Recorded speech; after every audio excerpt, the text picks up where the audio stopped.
Just a few thoughts on this. A lot of us don't want religion anywhere near government. I know that's not popular on the right, so be it. But there's something at best incongruent and at worst openly hypocritical about publicly reading from a book you don't seem interested in applying.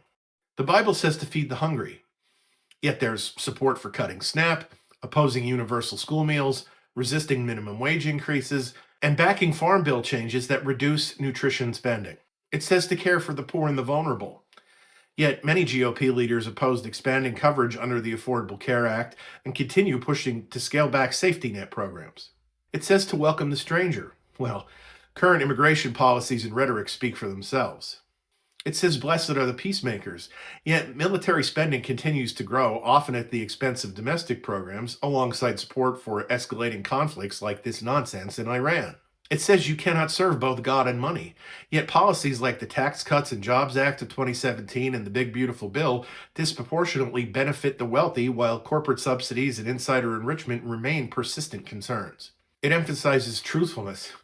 That one doesn't need much elaboration. It prioritizes caring for the sick, yet there have been huge Medicaid cuts and attempts to repeal the Affordable Care Act without a replacement.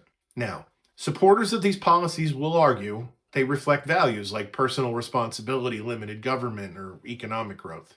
Fine, I suppose that can be framed as a legitimate debate.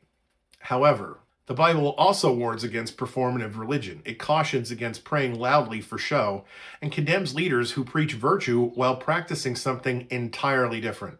So if you're going to quote it publicly, invoke it politically, and wrap yourself in it culturally, the standard isn't just reading the words, it's living them.